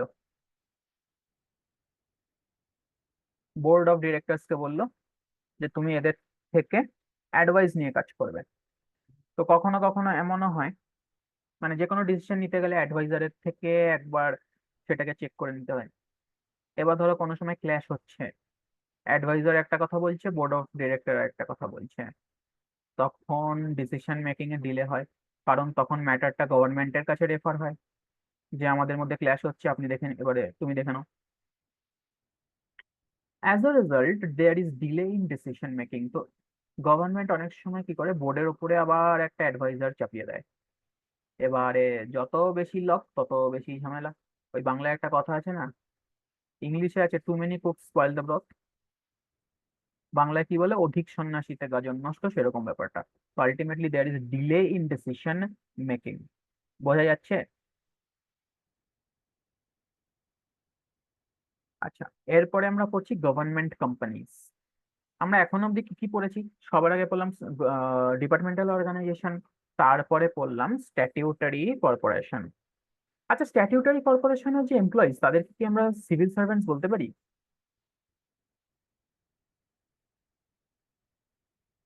স্ট্যাটিউটারি কর্পোরেশনের এমপ্লয়িজদের কি আমরা সিভিল সার্ভেন্টস বলতে পারি? পারি, ইয়েস অর নো, ফটাফট। স্ট্যাটিউটারি কর্পোরেশনের যে এমপ্লয়িজ তাদেরকে আমরা সিভিল সার্ভেন্টস বলতে পারি না, না, না, না, না, পারি না। ডিপার্টমেন্টাল অর্গানাইজেশনে যারা, তাদেরকে বলতে পারি। They are government officials, they are subject to civil servant rules.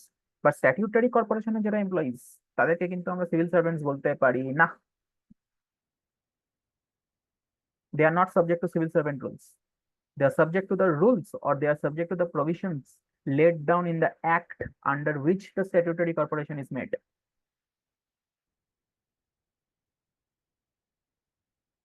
তো স্ট্যাটিউটারি কর্পোরেশন একটা সেপারেট অ্যাক্ট বানিয়ে তাদেরকে বানানো হয়। একটা স্ট্যাটিউটারি অর্গানাইজেশন বানানোর জন্য একটা অ্যাক্ট পাস করতে হয়। আচ্ছা, কাদের বেশি অটোনমি, স্ট্যাটিউটারি কর্পোরেশনের বেশি অটোনমি না ডিপার্টমেন্টাল অর্গানাইজেশনের?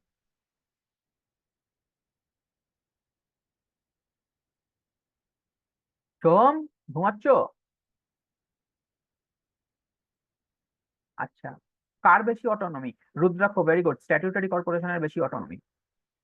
রূপসা, স্ট্যাটিউটারি কর্পোরেশনের বেশি অটোনমি। নেক্সট হচ্ছে গভর্নমেন্ট কোম্পানি। গভর্নমেন্ট কোম্পানি মানে এমন একটা কোম্পানি যেখানে at least 51% of the shares, at least 51% of the share গভর্নমেন্টের পাশে, গভর্নমেন্টের কাছে থাকবে। তো আমরা জয়েন্ট স্টক কোম্পানি বলে একটা কনসেপ্ট পড়েছিলাম, মনে আছে, ফর্মস অফ বিজনেস অর্গানাইজেশনে? গভর্নমেন্ট কোম্পানি হচ্ছে এমন একটা জয়েন্ট স্টক কোম্পানি যেখানে 51%, মিনিমাম 51%, বেশিও হতে পারে, there is no upper limit, পুরো 100ও হতে পারে, বাট মিনিমাম 51% শেয়ার গভর্নমেন্টের কাছে থাকবে। কোন গভর্নমেন্ট? সেন্ট্রাল গভর্নমেন্টও হতে পারে, স্টেট গভর্নমেন্টও হতে পারে, central government plus state government মিলিয়েও হতে পারে।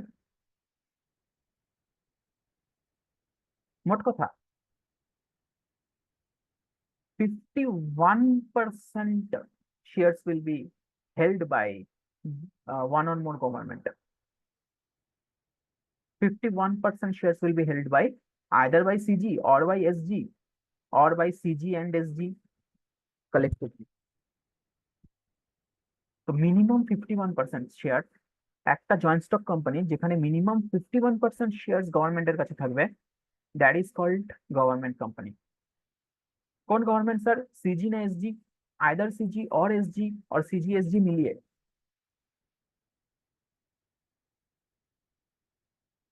গভর্নমেন্ট কোম্পানির ফিচার কি? ইট ইজ সিমিলার টু না জয়েন্ট স্টক কোম্পানির ফিচার। তো দেখে নিচ্ছি আমরা।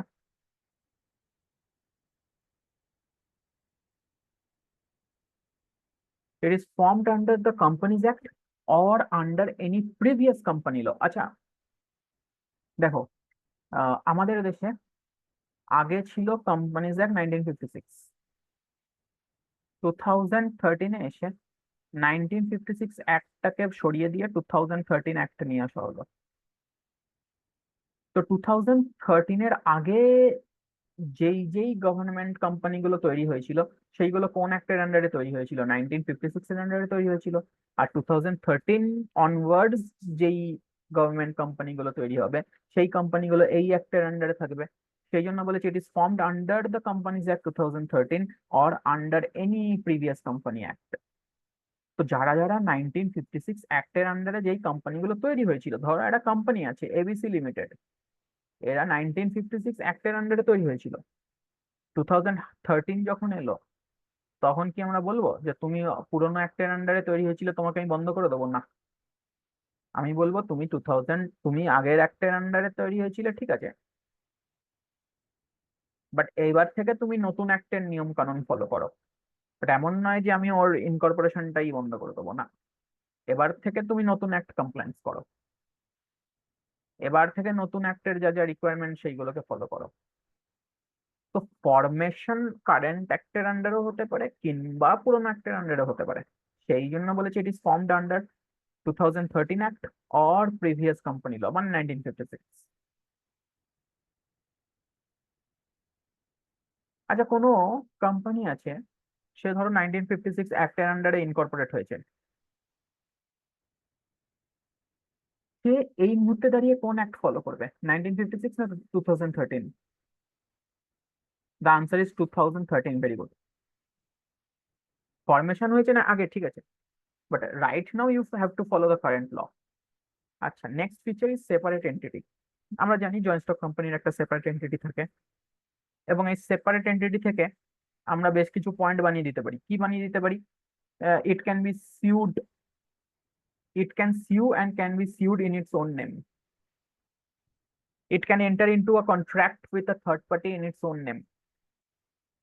এইসব পয়েন্টগুলো আমি এখান থেকে বানিয়ে দিতে পারি যে it has a separate legal entity and therefore it can sue and it can be sued in its own name, and it can hold properties or enter into agreements with third parties in its own name. যে কোনো company, আমরা জানি, যে কোনো company নিজের নামে property hold করতে পারে, নিজের নামে এগ্রিমেন্ট এন্টার করতে পারে। কেন পারে? Because of separate entity. Employees are recruited and compensated as per the articles of association, মানে ইন্টারনাল রুলস অ্যান্ড রেগুলেশনস অনুযায়ী এমপ্লয়ি রিক্রুটমেন্ট হবে আর কম্পেনসেশন দেওয়া হবে। কোনো সিভিল সার্ভেন্ট রুলস নয়। প্রত্যেকটা গভর্নমেন্ট কোম্পানি নিজের নিজের ইন্টারনাল রুলস, এবং ইন্টারনাল রুলস কোথায় লেখা থাকে আমরা জানি? এওএ তে, তাই তো?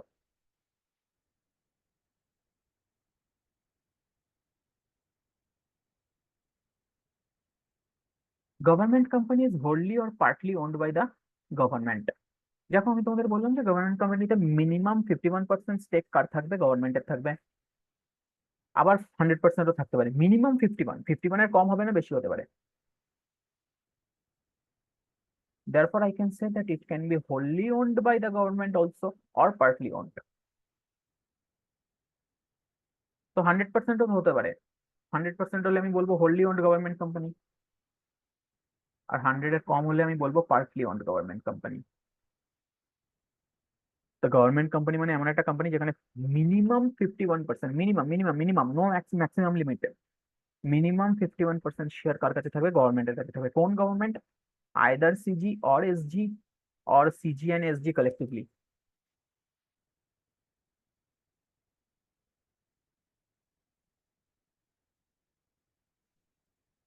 একটা বোর্ড অফ ডিরেক্টরস কে অ্যাপয়েন্ট করা হয়। বোর্ড অফ ডিরেক্টরস কে কারা অ্যাপয়েন্ট করে? Share holders. আচ্ছা, গভর্নমেন্ট কোম্পানির শেয়ার হোল্ডার কারা? 51% মিনিমাম গভর্নমেন্টের কাছে থাকবে, আর বাকি অন্য অন্য লোকের কাছে থাকবে। তো গভর্নমেন্ট আর অন্য অন্য শেয়ার হোল্ডাররা মিলে ভোট করে বোর্ড অফ ডিরেক্টরস অ্যাপয়েন্ট করে, এবং তারাই এই কোম্পানি চালায়। তো it is same as joint stock company, but এখানে 51% মিনিমাম গভর্নমেন্টের শেয়ার আছে। তো যে কোনো জয়েন্ট স্টক কোম্পানি যেখানে মিনিমাম 51% গভর্নমেন্টের স্টেক আছে, that is called government company.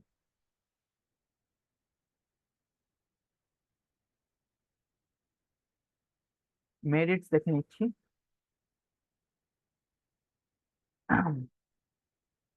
It is formed under the companies act.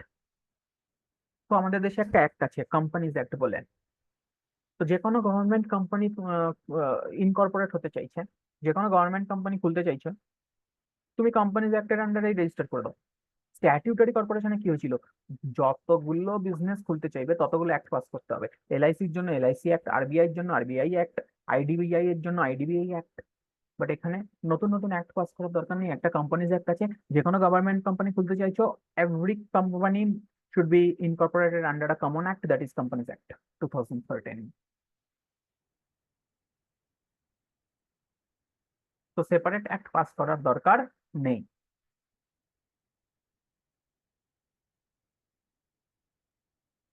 Next বলছে it is wholly or partly owned by the government. আর যেহেতু দেখো মিনিমাম 51% গভর্নমেন্টের শেয়ার আছে। আর আমরা জানি জয়েন্ট স্টক কোম্পানিতে যে কোনো ডিসিশন মেকিং এর জন্য ভোটিং হয়। Company is a democratic organization না, যে কোনো ডিসিশন মেকিং এর জন্য ভোটিং হবে। আর ম্যাক্সিমাম শেয়ার যার কাছে আছে তার ম্যাক্সিমাম ভোটিং পাওয়ার। তো government has the maximum voting power, সেই জন্য গভর্নমেন্ট সবসময় পাবলিক ইন্টারেস্টকে প্রোটেক্ট করে চলবে। তো এই এন্টারপ্রাইজ গুলো, এই বিজনেস গুলো, এই কোম্পানিজ গুলো যা যা ডিসিশন নেয় সেগুলো সবসময় পাবলিকের কথা মাথায় রেখেই নেয়। Separate entity, separate entity, government এন্টারপ্রাইজের সেপারেট এন্টিটি আছে। তো ইটস অ্যানাদার বেনিফিট, যেটা আমরা ফিচার্সও ডিসকাস করলাম, যে it can sue and can be sued in its own name. তারপরে তোমার ধরো it can hold properties or enter into agreements. তো এইগুলো হচ্ছে সব, এই পয়েন্টগুলো আমরা এখানে লিখতে পারি। এমপ্লয়িজ কে রিক্রুট করার জন্য সিভিল সার্ভেন্ট রুলস লাগে না, নিজের নিজের রুলস। প্রত্যেকটা গভর্নমেন্ট কোম্পানি নিজের নিজের রুলস বানায় এবং সেই ইন্টারনাল রুলস এন্ড রেগুলেশনস গুলোকে আর্টিকেলস অফ অ্যাসোসিয়েশনে লিস্ট করা থাকে। দেয়ারফর গভর্নমেন্ট কোম্পানিতে you will get much higher package as compare to departmental organisation.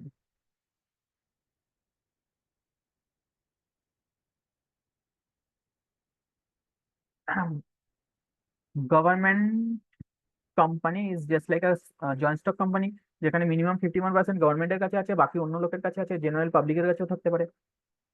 সেখানে সবকিছু কাজবাজ কোম্পানিজ অ্যাক্ট ফলো করে হয়। তো government interference is less. These are the merits of government companies. কোনো অসুবিধা?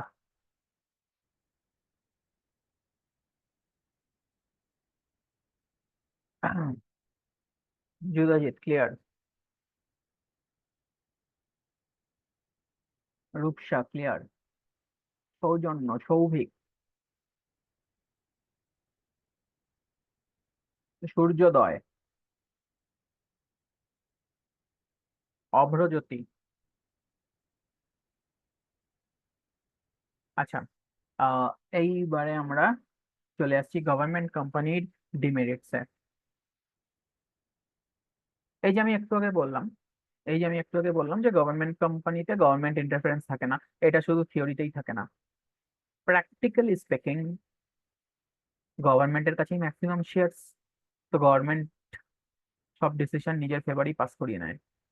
গভর্নমেন্ট যা চাইবে সেটাই হবে, কারণ ম্যাক্সিমাম শেয়ার তার কাছে, ম্যাক্সিমাম ভোটিং পাওয়ার তার কাছে।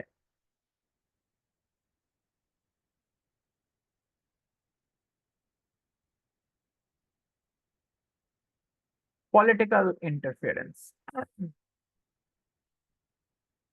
গভর্নমেন্ট কোম্পানিতে যদিও কোনো পলিটিক্যাল ইন্টারফিয়ারেন্স থাকা উচিত নয়, বাট তোমরা জানো আমাদের দেশে পলিটিক্যাল ইন্টারফিয়ারেন্স সবকিছুতেই এখন রয়েছে। 51% শেয়ার গভর্নমেন্টের কাছে, তো সেই সুযোগটা অবভিয়াসলি রুলিং পার্টির মিনিস্টাররা নেবে। তো তারা সবসময় তাদের ইচ্ছা মতোই কাজবাজ করিয়ে নেবে। তো এখানে লেখা আছে দেখো, operational policies are formed as per the whims and fancies of the ministers. মিনিস্টাররা নিজেদের ইচ্ছা মতোই সব পলিসি গুলোকে মোল্ড করে দেয়। তো যদিও গভর্নমেন্ট কোম্পানির উপর ডাইরেক্ট গভর্নমেন্ট কন্ট্রোল নেই, বাট যেহেতু ম্যাক্সিমাম শেয়ার আছে, সেই জন্য সেই সুযোগটা, সেই ম্যাক্সিমাম শেয়ার আছে, সেই জন্য সেই সুযোগটা মিনিস্টাররাও নেয়।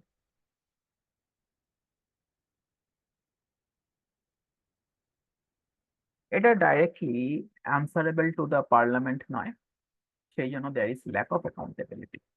This completes the demerits of government company. Government কোম্পানির একটা এক্সাম্পল হচ্ছে সেল। সেলের ফুল ফর্ম কি? সেলের ফুল ফর্ম কি? SAIL, সেলের ফুল ফর্ম কি বলো?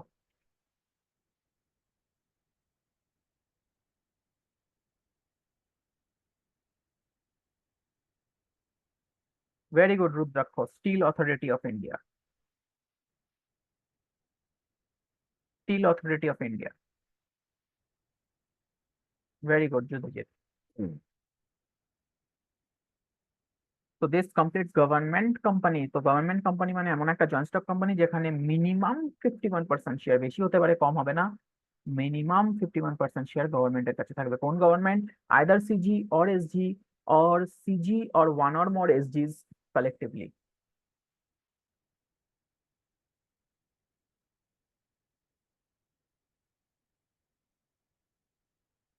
ঠিক আছে।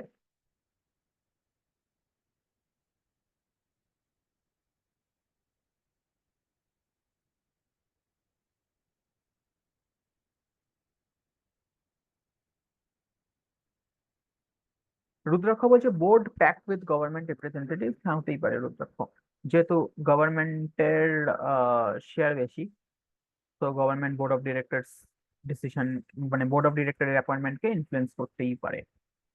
তো দিস কমপ্লিটস গভর্নমেন্ট কোম্পানি। এইবারে আমরা একটু এগিয়ে যাচ্ছি।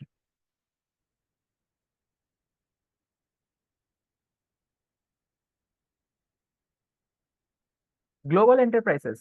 গ্লোবাল এন্টারপ্রাইজেস আমাদের আহ, যে নেক্সট টপিক। এই গ্লোবাল এন্টারপ্রাইজেসকে তোমরা জেনারেলি যেই নামটাতে চেনো, that is MNC। MNC multi national companies. MNC মানে কি? যেই কোম্পানিটা অন্য মানে বিভিন্ন দেশে ছড়িয়ে আছে, যেরকম কোকো কলা, LG, স্যামসাং, এরা বিভিন্ন কোম্পানি, বিভিন্ন জায়গায় ছড়িয়ে আছে। কোকো কলার head office that is in USA, তাই তো? USA তো, বাট সেটা সারা দেশে ছড়িয়ে আছে, সারা বিশ্বে ছড়িয়ে আছে। আমাদের এখানে কোকো কলা আছে, আমার যদি আজকে কোকো কলা খেতে ইচ্ছা করে, আমি কি USA যাব না? এখানে available. It's a multi national company, সারা বিশ্বে অপারেট করছে, মানে বিভিন্ন নেশনে অপারেট করছে। Coca Cola, Samsung, LG।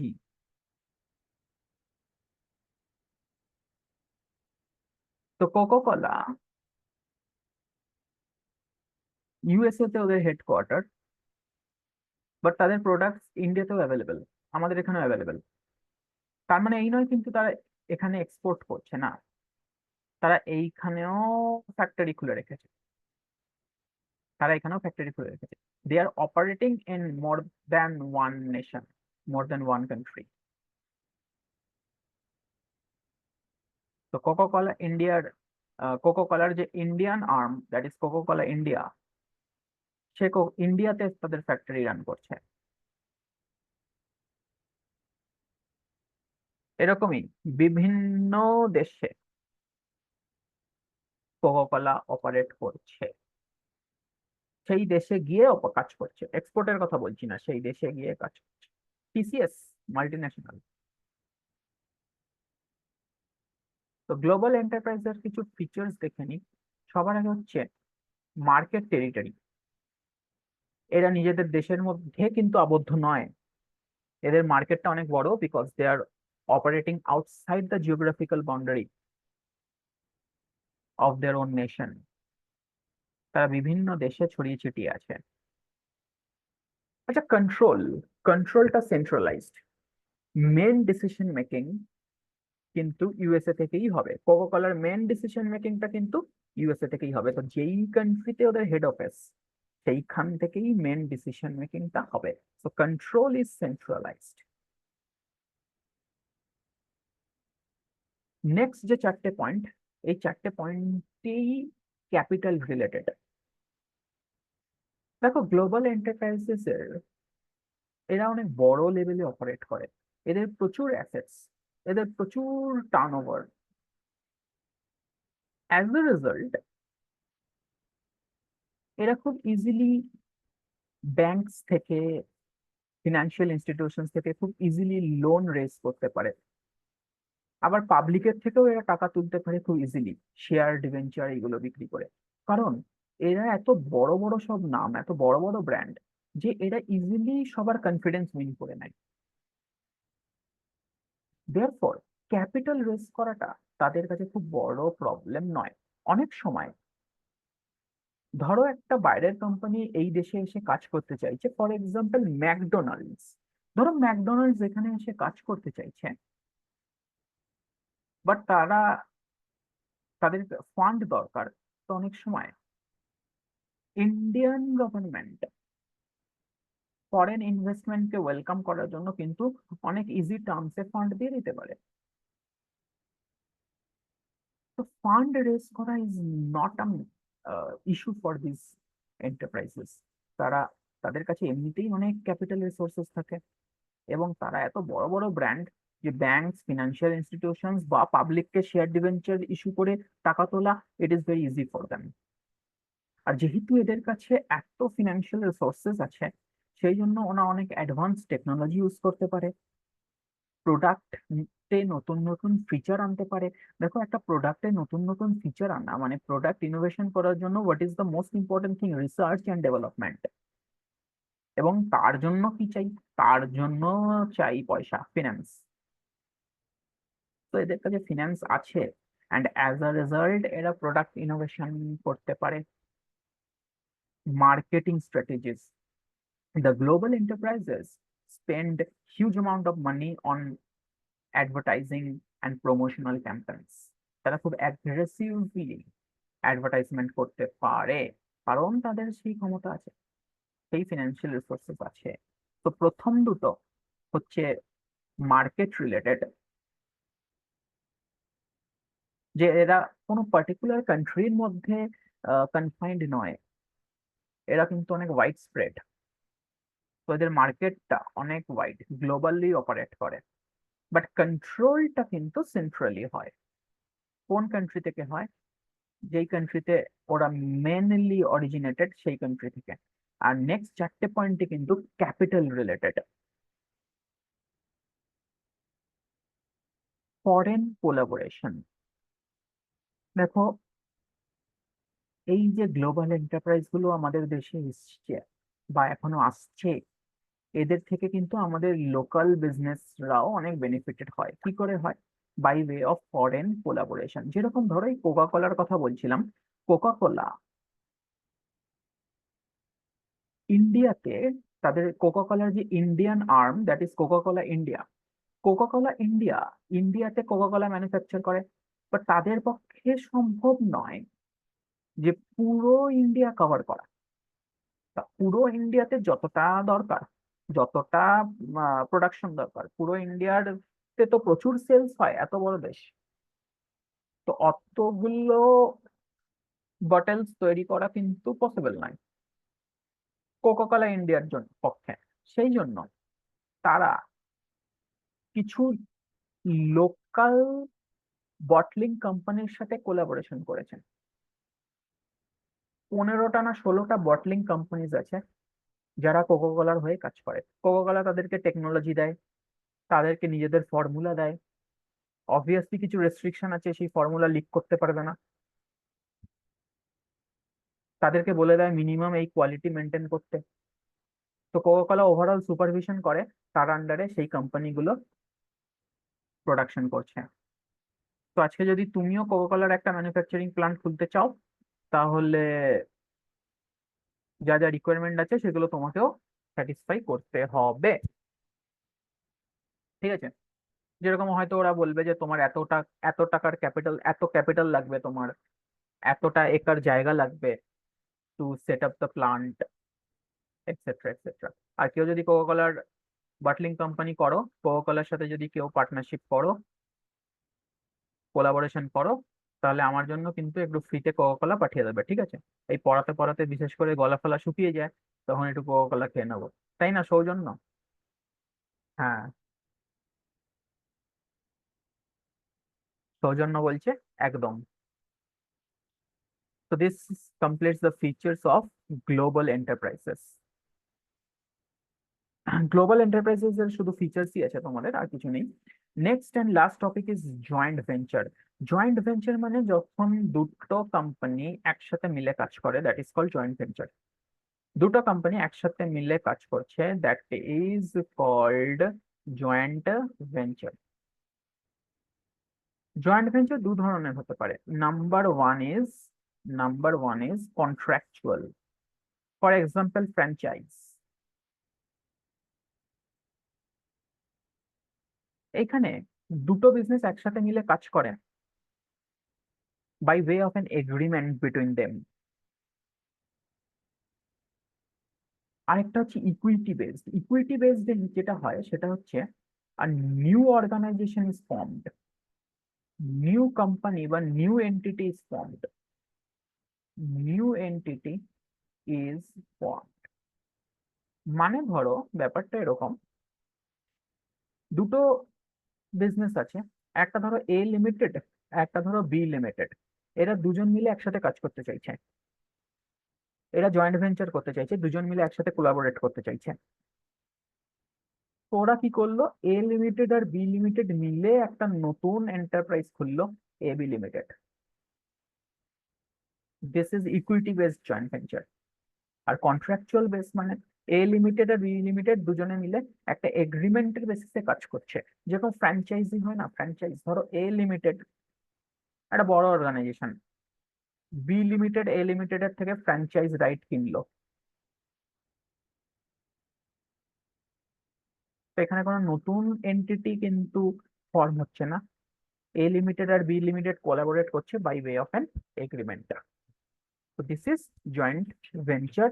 দু ধরনের জয়েন্ট ভেঞ্চার, একটা কন্ট্রাকচুয়াল, একটা ইকুইটি বেসড। কন্ট্রাকচুয়ালে এগ্রিমেন্টের বেসিসে হয়, আর ইকুইটি বেসডে একটা new entity is formed. This completes the chapter of private, public, and global enterprises.